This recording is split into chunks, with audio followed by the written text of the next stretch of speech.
এই রজব মাস আসলে আমাদের করণীয় আছে, বর্জনীয় আছে। এই রজব মাস আসলে একজন মুমিনের উচিত আল্লাহর কাছে প্রার্থনা করা, দোয়া করা। কি দোয়া করা? এই রজব মাস যখন আসে তখন আমরা যেন আল্লাহর দরবারে দোয়া করে, আল্লাহুম্মা বারিক লানা ফি রজব ওয়া শাবান ওয়া বাল্লিগনা রমাদান। আল্লাহর কাছে আমরা ফরিয়াদ করি, মালিক ও মেহেরবান, রজব এবং শাবানের বরকত আপনি আমাদেরকে দান করুন। রজব এবং শাবানের বরকত আপনি আমাদেরকে দান করুন এবং আমাদেরকে যে হায়াত আপনি দিয়েছেন সেই হায়াতকে আপনি রমাদান পর্যন্ত বর্ধিত করুন। সুবহানাল্লাহ। আমাদের হায়াতের দৌড় কখন শেষ হয়ে যাবে আমরা কেউ জানি না। আমরা আমাদের হায়াতের সময়সীমা তো আমরা কেউ জানি না। এমন অসংখ্য গণিত মানুষ আছে যারা রজব মাস পেয়েছে, শাবান পেয়েছে, কিন্তু রমাদানের ঠিক আগ মুহূর্তে, শাবানের শেষ দিনগুলোতে সে মারা গিয়েছে। তো আমরা আল্লাহর দরবারে ফরিয়াদ করি, আল্লাহুম্মা বারিক লানা ফি রজব ওয়া শাবান ওয়া বাল্লিগনা রমাদান। মালিক ও মেহেরবান, আপনি আমাদেরকে রজব এবং শাবানের সমস্ত নাজ নেয়ামত দান করুন এবং আপনি আমাদের হায়াতকে রমাদান পর্যন্ত বর্ধিত করুন। আমরা কেন দোয়া করি, আল্লাহর দরবারে কেন ফরিয়াদ করি? কারণ আল্লাহর হাবিব সাল্লাল্লাহু আলাইহি ওয়াসাল্লাম তিনি আমাদেরকে শিখিয়ে দিয়েছেন। তিনি বলেছেন, একজন মানুষের তাকদীর কোনো কিছুতেই পরিবর্তন হয় না। তার তাকদীর লেখা হয়ে গিয়েছে, তার তাকদীর সে পরিবর্তন করতে পারবে না। যদি তার তাকদীরের রদবদল করাইতে চায়, যদি তার তাকদীরের বুরাই ভালোর দ্বারা পরিবর্তন করতে চায়, সে যেন আল্লাহর দরবারে ফরিয়াদ করে, আল্লাহর দরবারে যে সে যেন দোয়া করে। লা ইয়ারুদ্দু তাকদীর ইল্লা বিদ্দুআ। তাকদীর কখনো পরিবর্তন হয় না। তাকদীর আমরা চাইলে আমাদের তাকদীরকে পরিবর্তন আমরা করতে পারি না, কিন্তু ইল্লা বিদ্দুআ, শুধু একটা জিনিস তাকদীর পরিবর্তন করতে জানে, সেটা হচ্ছে দোয়া। তো আমরা এই রজব মাস আসলে আমরা দোয়া করি যে মালিক ও মেহেরবান, এই মহামান্বিত শ্রেষ্ঠ মাস, যেই মাসে আপনি কোরআন নাজিল করলেন, যেই মাসে আপনি রহমত বরকত নাজাত দিলেন, সেই মাস যেই মাসে আপনার অসংখ্য গণিত বান্দাদেরকে আপনি ক্ষমা করেন, সেই মাস যেই মাসে আপনি রহমতের দ্বার খুলে দেন, সেই মাস যেই মাসে আপনি জাহান্নামের দরজাকে, কপাটকে বন্ধ করে দেন, সেই মাস যেই মাসে আপনি আসমানের দরজাসমূহকে খুলে দেন, সেই মাস যেই মাসে আপনি অসংখ্য অগণিত মানুষকে স্বাভাবিক দোয়ার মাধ্যমে অসংখ্য গণিত মানুষের গুনাহকে আপনি মোচন করেন। আমরা সবাই চাই যে যদি আমরা একটা তাওবার সুযোগ পাই, আমরা যদি আবার মালিকের দরবারে তাওবা করে আমাদের গুনাহকে মোচন করাইতে পারি, সেই অফারের অপেক্ষায় থাকি। প্রত্যেকটা রমাদান মাস হচ্ছে ইবাদতের মাস। রমাদান মাস হচ্ছে আল্লাহ সুবহানাহু ওয়া তাআলা এই 12 মাসের মধ্যে অনেকগুলো সময় আছে, কিছু রাতকে, কিছু দিনকে, কিছু মাসকে আল্লাহ সুবহানাহু ওয়া তাআলা কেন সম্মান দিলেন?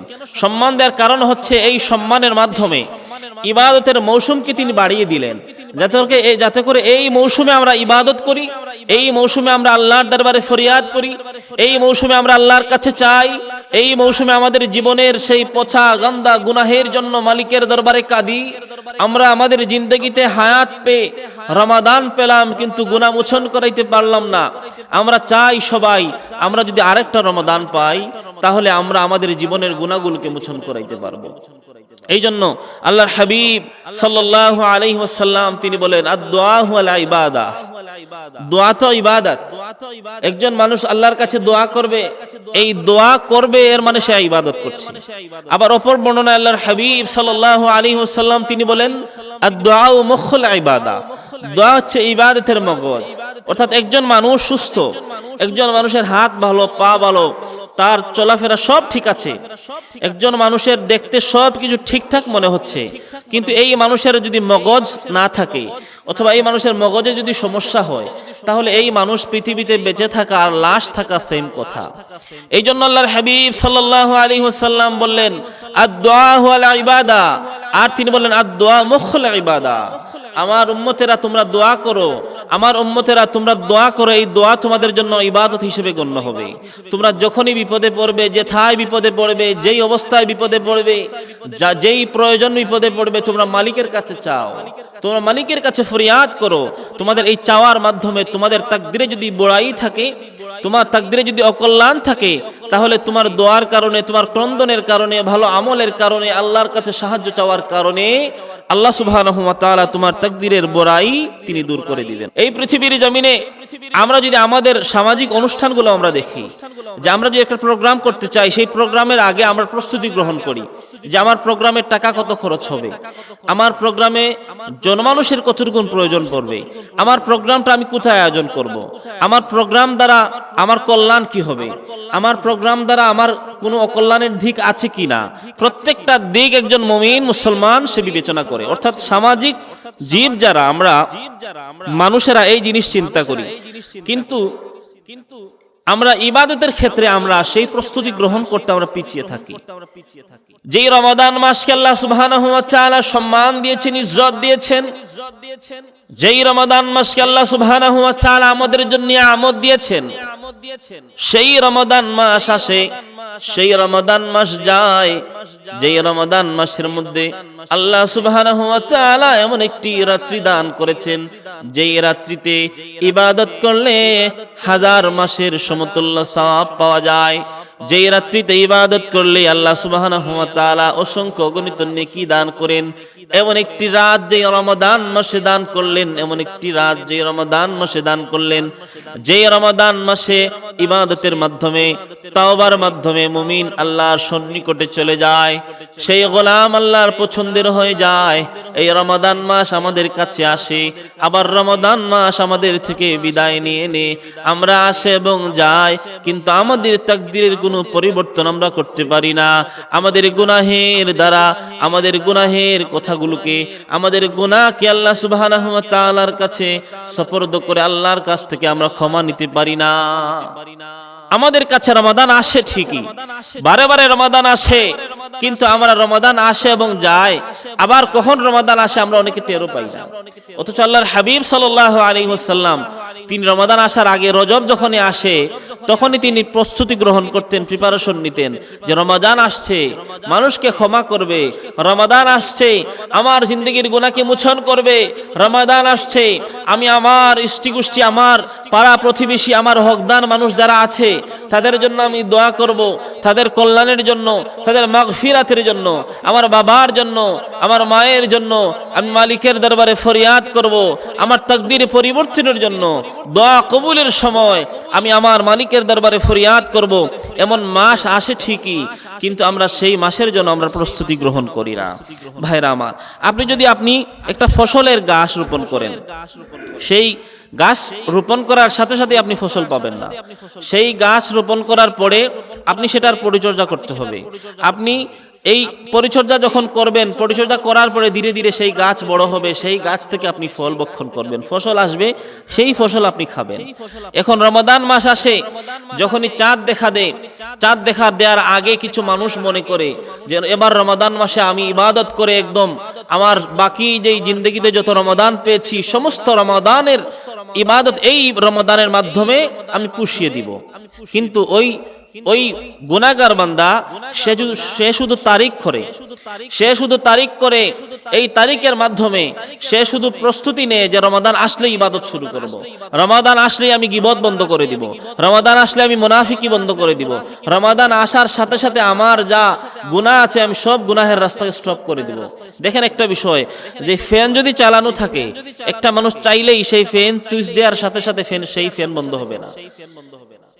আমাদের সেই ফ্যানকে যদি আপনি সুইচ দেওয়ার সাথে সাথেই বন্ধ হবে না, কিছু সময় নিবে, ধীরে ধীরে সে বন্ধ হবে। ঠিক তেমনি ভাবে আপনি এত মাস আপনি গুনাহের মধ্যে ছিলেন, এক রমাদান যাওয়ার পরে আপনি 7 মাস 8 মাস গুনাহের মধ্যে ছিলেন, শয়তান আপনাকে ওয়াসওয়াসা দিয়েছে, আপনি কোরআনের সংস্পর্শে নাই, সালাতের সংস্পর্শে নাই, সিয়ামের সংস্পর্শে নাই, দানের সংস্পর্শে নাই, হজের সংস্পর্শে নাই, ভালো কথার পিছনে নাই, ভালো কাজের পিছনে নাই, কোনো কিছুর পিছনে নাই। আপনার কাছে মনে হইল যে রমাদান আসলেই আপনি ভালো হয়ে যাবেন, এটা আপনি চাইলেও পারবেন না। ভাইরা আমার, এই জন্য এই রমাদান আসার আগে আমাদের প্রস্তুতি গ্রহণ করা উচিত। বেশি করে আল্লাহ সুবহানাহু ওয়া তাআলার দরবারে আমাদের ফরিয়াদ করা উচিত, দোয়া করা উচিত। আল্লাহুম্মা বারিক লানা ফি রজব ওয়া শাবান ওয়া বাল্লিগনা রমাদান। মালিক ও মেহেরবান, আপনি আমাদের রজব এবং শাবানের নাজ নিয়ামত দান করুন। আপনি আমাদেরকে রজব এবং শাবানের নাজ নিয়ামত দান করুন।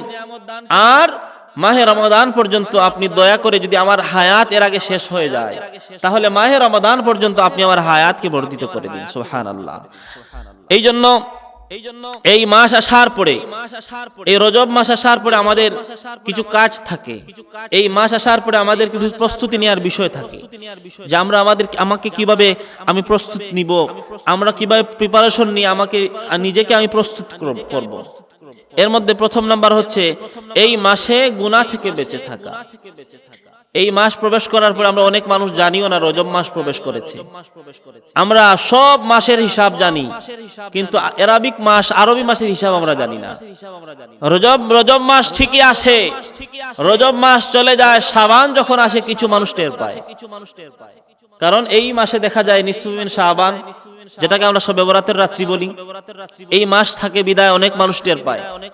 অথচ এই রজব মাসে আল্লাহ সুবহানাহু ওয়া তাআলার মেরাজ সংঘটিত হয়েছিল। এই মাসে আল্লাহ সুবহানাহু ওয়া তাআলা সম্মান দিয়েছেন 4টি হারাম মাসের মধ্যে এই মাস একটি। কিন্তু এই মাস আসে ঠিকই, কিন্তু আমরা টের পাই না। এই জন্য এই মাস যখন আসবে, আসার পরে একজন মুমিন মুসলমানের কাজ হচ্ছে, ওই মুমিন মুসলমান সে রমাদান মাসের প্রস্তুতি গ্রহণ করবে। ওই মুমিন মুসলমান এই মাস থেকে সে আমল করা শুরু করবে। এই মাস থেকে ওই মুমিন মুসলমান গুনাহ থেকে বেঁচে থাকার জন্য প্রস্তুতি গ্রহণ করবে, প্রিপারেশন নেবে। এই মাস আসার পরে অন্যান্য মাস যদি সে গুনাহের মধ্যে থেকেও থাকে, এই মাস আসার পরে সে অন্যান্য গুনাহ থেকে সে বেঁচে থাকবে। একজন মুমিন মুসলমান এই মাস যখন আসে, সে আল্লাহর দরবারে ফরিয়াদ করে আর কাঁদে, দয়ার মালিক মেহেরবান, আমার জিন্দেগীর সমস্ত গুনাহের জন্য আমি আপনার দরবারে কাঁদি, আপনার দরবারে আমি তওবা করি, আপনার দরবারে আমি ফরিয়াদ করি, মালিক আপনি আমার জিন্দেগীর সমস্ত গুনাহকে মোচন করুন এবং আপনি আমার হায়াতকে মাহে রমাদান পর্যন্ত বর্ধিত করে দিন।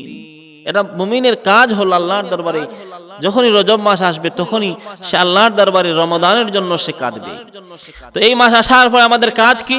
গুনাহ থেকে বেশি বেশি দূরে থাকা। অন্যান্য মাসে যদি আমরা টুকটাক গুনাহ করে ফেলি, অন্যান্য মাসে যদি আমরা কোন সালাত কাজা করে ফেলি, তাহলে এই মাসে যেন আমরা সাবধান থাকি, এই মাসে যেন আমরা হুঁশিয়ার থাকি যে এই মাসে আমি কোন সালাত পরিত্যাগ করব না, এই মাসে আমি সালাতকে ইচ্ছা করে কাজা করব না। ভাইরা আমার, এই জন্য দেখা যায় এই মাসে কিছু মুমিন মুসলমান তারা এই মাসকে তারা রজব মাস প্রবেশ করেছে, এই মাসের সম্মান, ইজ্জত, গুরুত্ব, প্রয়োজনীয়তা তারা বুঝতে পারে না। তারা কি করে? এই মাসে তারা ক্রিসমাস পালন করে। সেই খ্রিস্টানদের বড়দিন যেটা, তারা যীশু খ্রিস্ট, আমরা যাকে ঈসা আলাইহিস সালাতু সালাম বলি, সেই যীশু খ্রিস্ট তারা জন্মদিন পালন করে। অথচ বাইবেল হোক, কোরআন হোক, কোনো জায়গায় প্রমাণ পাওয়া যায় না যে এই ডিসেম্বরের 25 তারিখেই ঈসা আলাইহিস সালাম তারা যাকে যীশু খ্রিস্ট বলে তার জন্মদিন এই দিন ছিল, এটা কোনো জায়গায় প্রমাণ পাওয়া যায় না। তবুও তারা এই দিন পালন করে। আর কিছু মুসলমান মুমিন যাদেরকে আমরা আইডল মনে করি, অনেক যুবক যাকে আইডল মনে করে, অনেক যুবক যাকে ফলো করে, সেই সমস্ত মানুষেরা যারা নিজেকে ধার্মিক ভাবে, যারা নিজেকে তাকওয়াবান মনে করে, যারা নিজেকে সালাত, সিয়াম, হজ, যাকাত, দান সদকাকারী মনে করে, সেই সমস্ত মানুষও এই দিন আসার পরে তারা কি করে? মেরি ক্রিসমাস, জন্মদিনের শুভেচ্ছা জানায়, বড়দিনের শুভেচ্ছা জানায়। তারা খ্রিস্টানদের সাথে মিশে গিয়ে তারা যীশু খ্রিস্টের জন্মদিনের শুভেচ্ছা জানায়। অথচ যেই যীশু খ্রিস্টকে খ্রিস্টানরা মনে করে আল্লাহ সুবহানাহু ওয়া তাআলার সন্তান, নাউযুবিল্লাহ। অথচ আল্লাহ সুবহানাহু ওয়া তাআলা কোরআনুল কারীমের মধ্যে বলেন, লাম ইয়ালিদ ওয়া লাম ইউলাদ। আল্লাহ সুবহানাহু ওয়া তাআলা তিনি কারো কাছ থেকে জন্ম নেননি এবং আল্লাহ সুবহানাহু ওয়া তাআলা তিনি কাউকে জন্ম দেননি। আল্লাহ সুবহানাহু ওয়া তাআলার মা নাই, বাবা নাই, চাচা নাই, চাচি নাই। ঠিক তেমনি ভাবে আল্লাহ সুবহানাহু ওয়া তাআলার কোনো সন্তান নাই, স্ত্রী নাই, পুত্র পরিজন কেউ নাই। যেই ধর্ম এমন একজন মানুষকে তারা আল্লাহ সুবহানাহু ওয়া তাআলার সন্তান বানিয়ে দেয়, আল্লাহ সুবহানাহু ওয়া তাআলার সন্তান হিসেবে তারা প্রচার প্রসার করে। আর সেই দিন যখন আসে, আমাদের মতো কিছু মানুষ, মুমিন মুসলমান, দাড়িওয়ালা, টুপিওয়ালা, তথাকথিত মুসলমান, তারা এই দিন আসলে তারা খ্রিস্টানদের সাথে সেটা উৎসবে পালন করে। নাউযুবিল্লাহ। তাদেরও দাড়ি আছে, টুপি আছে, কিন্তু এই দিন আসার পরে তাদের আকীদা না জেনে অথবা কেউ জেনেও এই দিন তারা উৎসবে পরিণত করে। এই জন্য এই দিন আমাদের উচিত হচ্ছে এই মাস আসার পরে, রজব আসার পরে গুনাহ থেকে বেঁচে থাকা। কিন্তু এই মাসে দেখা যায় কিছু মুসলমান, তথাকথিত নামদারি কিছু মুসলমান, তারা কি করে, তারা খ্রিস্টানদের সাথে একাত্মতা পোষণ করে এবং বড়দিন পালন করে, বড়দিনের শুভেচ্ছা জানায়। যেখানে আল্লাহ সুবহানাহু ওয়া তাআলার সাথে শরীক করা হয়, আল্লাহর একাত্মবাদকে প্রশ্নবিদ্ধ করা হয়, যেখানে আল্লাহ সুবহানাহু ওয়া তাআলার তাওহীদকে প্রশ্নবিদ্ধ করা হয়, সেই কাজের সাথে, সেই কর্মের সাথে একজন মুমিন কেমন করে একাত্মতা পোষণ করে, সেই কাজের সাথে, কর্মের সাথে একজন মুমিন জীবনেও কশিনকালে সে একাত্মতা পোষণ করতে পারে না। সে কখনোই পারে না যে এই কাজের সাথে আমি কেমন করে একাত্মতা পোষণ করি। এই জন্য আমরা এই দিন যখন আসে, গত দিন দেখা গিয়েছে 25শে ডিসেম্বর ছিল, এই দিন পৃথিবীর অনেক জায়গায় দেখা গেছে মুসলমান যারা নিজেকে, অনেক যুবক যাদেরকে ফলো করে, অনেক যুবক, সে ক্রিকেটার হইতে পারে, ফুটবলার হইতে পারে, অথবা রাজনৈতিক ব্যক্তিবর্গ হইতে পারে, তারা বুঝে হোক না বুঝে হোক তারা কি করে, এই সমস্ত কাজ করে বেড়ায়। আমরা এই সমস্ত আইকনিক মানুষ থেকে আমরা যেন বেঁচে থাকি, যার মাধ্যমে আমার ঈমান চলে যাইতে পারে, যাকে ফলো করলে আমার ঈমান প্রশ্নবিদ্ধ হইতে পারে, যার কথা অনুসরণ করলে, যার কাজ অনুসরণ করে আমি কাজ করলে আমার ঈমানকে সাথে নিয়ে আমি মৃত্যুবরণ না করতে পারি, এমন মানুষ থেকে তো আমার বেঁচে থাকা উচিত। এই পৃথিবীর জমিন আমার জন্য কিয়ামত দিবস থেকে বড় না, এই পৃথিবীর জমিন আমার জান্নাত থেকে বড় না, এই পৃথিবীর জমিন হচ্ছে আমার জাহান্নাম থেকে বেঁচে থাকার মাধ্যম। সুতরাং আমি এমন কাজ করব কেন, এমন মানুষের সাথে উঠা বসা করব কেন, যেই মানুষের সাথে উঠা বসা করলে, কাজ করলে আমার ঈমান যাওয়ার আশঙ্কা থাকে।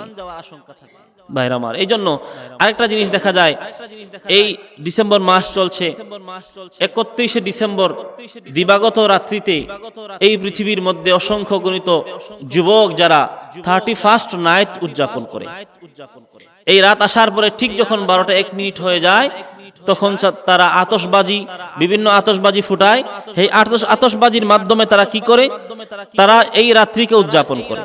সেই পশ্চিমাদের কালচার, পশ্চিমারা মনে করে, অনেকেই মনে করে যে এই রাত্রিতে যদি আনন্দ উদযাপন করা যায়, এই রাত্রিতে যদি দেখা যায় যে আনন্দ ফুর্তিতে কাটানো যায়, তাহলে সারা বছর আনন্দ ফুর্তিতে থাকবে।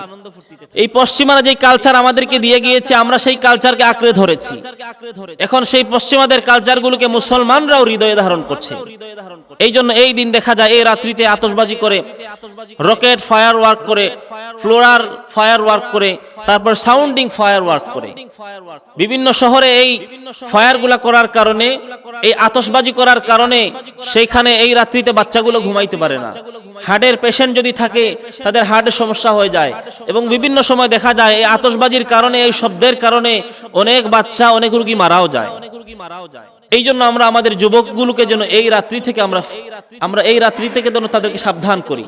এটা আমাদের কোনো উৎসব নয়। যুবক, তুমি মুসলমান কেমন করে দাবি করো? তুমি 31st নাইট পালন করো ঠিকই, কিন্তু তুমি মুসলমান হয়ে আরবিক 12টা মাসের নাম তুমি জানো না। কোন মাস দিয়ে বছর শুরু হয়, কোন মাস দিয়ে বছর শেষ হয়, সেটা তুমি বলতেও পারো না। কিন্তু 31st নাইট যখন আসে, তখন তুমি মদ, ইয়াবা, গাঁজা, এই সমস্ত খারাপ জিনিস আছে, সেই সমস্ত জিনিসের মাধ্যমে তুমি সেই রাতকে উদযাপন করো। শুধু ছেলেরা নয়, দেখা যায় যদি ইউনিভার্সিটি, বড় বড় ইউনিভার্সিটিতে গুলো দেখা যায় ছেলে মেয়েরা একত্রিত হয়ে এগুলো উদযাপন করে। আল্লাহ সুবহানাহু ওয়া তাআলা যেন আমাদেরকে এই সমস্ত কালচার থেকে, এই সমস্ত খারাপ কাজ থেকে আল্লাহ সুবহানাহু ওয়া তাআলা আমাদেরকে, আমাদের সমাজকে, আমাদের দেশকে, মুসলিম উম্মাহকে হেফাজত করেন।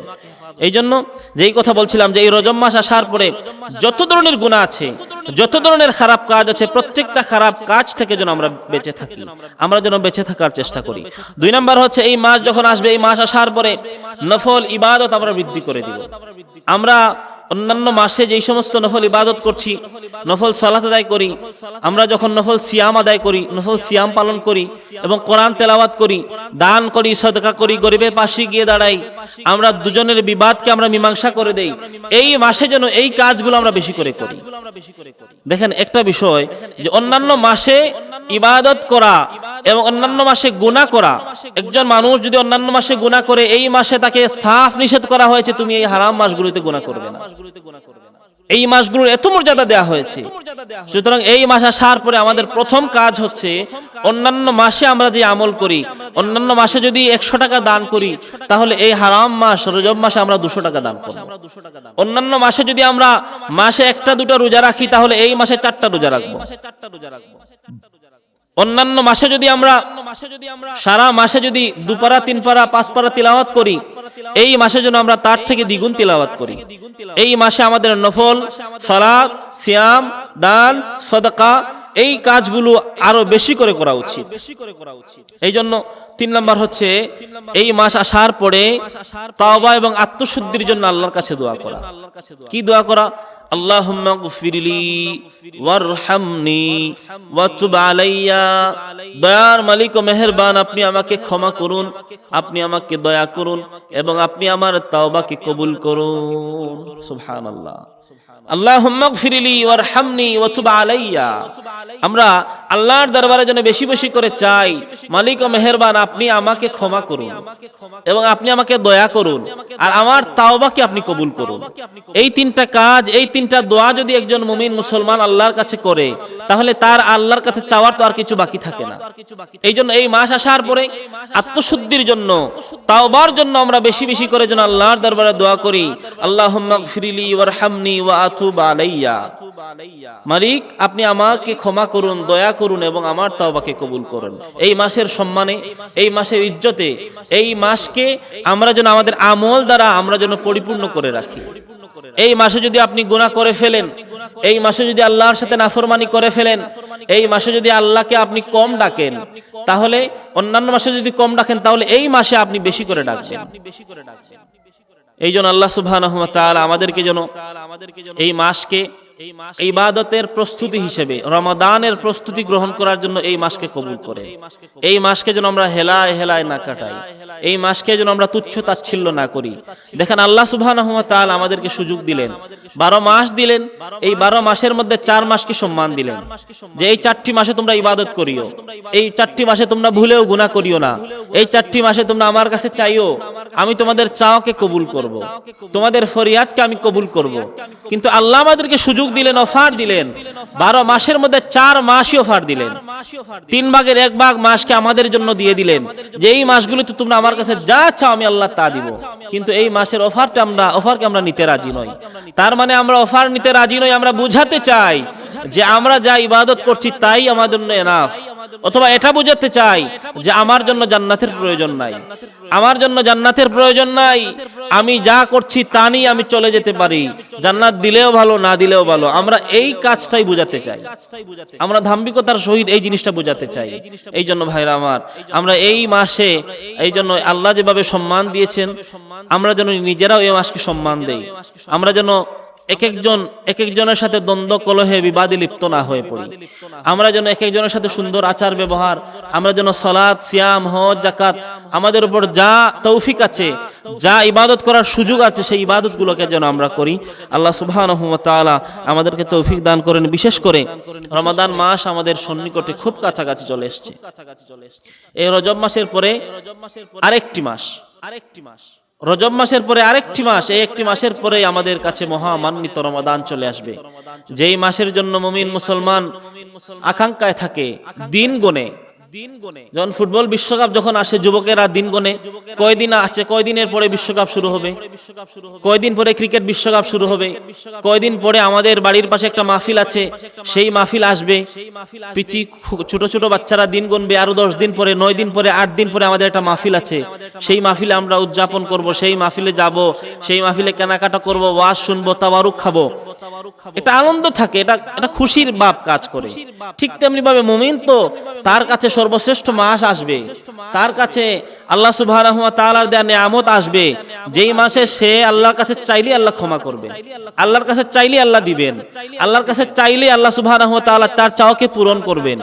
সেই মাস আসার আগে মুমিন যখন প্রস্তুতি গ্রহণ করবে, মুমিন যখন মনে মনে ভাববে রজব তো চলে যাচ্ছে, আরেকটি মাসের পরে একটি মাস আসবে, যেই মাস আল্লাহর কাছে এত পছন্দের, যেই মাসে কোরআন নাজিল হইল, যেই মাসে আল্লাহ সুবহানাহু ওয়া তাআলা অসংখ্য গণিত মানুষকে ক্ষমা করবেন, সেই মাসে আমিও আল্লাহর কাছে চাইবো। এই যে আকাঙ্ক্ষা থাকবে, এই আকাঙ্ক্ষার কারণে ওই ব্যক্তির যদি তার হায়াত শেষ হয়ে যাওয়ার সম্ভাবনা, অর্থাৎ তার তাকদিরে যদি লেখা থাকে তাকে রমাদানের আগের মাসেই তার মরণ হবে, এই আকাঙ্ক্ষার কারণে, এই চাওয়ার কারণে, রমাদান মাস পাওয়ার আশা তার হৃদয়ে থাকার কারণে আল্লাহ সুবহানাহু ওয়া তাআলা তার হায়াতকে বর্ধিত করে দিবেন।